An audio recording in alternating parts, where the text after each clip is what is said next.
আপনি কি জানেন প্রতিদিন এক গ্লাস দুধ না খাওয়ার কারণে আপনার শরীর কোন কোন ক্ষতি হচ্ছে? থামুন, স্ক্রোল করবেন না। আজ জানব দুধ খাওয়ার ৬টি বড় উপকারিতা।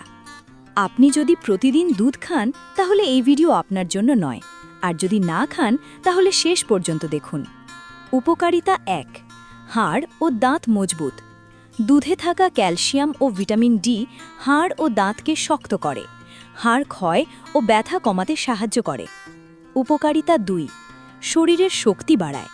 দুধের প্রোটিন শরীরের পেশি গঠন করে, দুর্বলতা দূর করে এবং সারাদিন কাজ করার শক্তি দেয়। উপকারিতা ৩, ভালো ঘুম আনে। রাতে কুসুম গরম দুধ ঘুমকে গভীর করে, অনিদ্রা ও মানসিক চাপ কমাতে সাহায্য করে। উপকারিতা ৪, রোগ প্রতিরোধ ক্ষমতা বাড়ায়।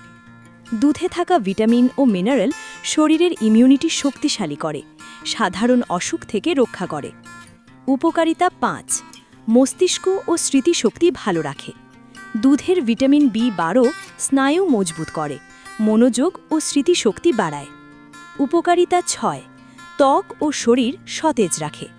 দুধ শরীরকে ভেতর থেকে পুষ্টি দেয়, ত্বক রাখে উজ্জ্বল এবং শরীরকে রাখে সতেজ। যাদের দুধে গ্যাস হয় তারা অল্প পরিমাণে বা গরম দুধ খান। প্রতিদিন দুধ পান করুন, নিজেকে রাখুন সুস্থ ও শক্ত। দুধ নিজেকে শক্তিশালী রাখুন। এই রকম স্বাস্থ্য টিপস জানতে হলে এই চ্যানেলটি সাবস্ক্রাইব করুন।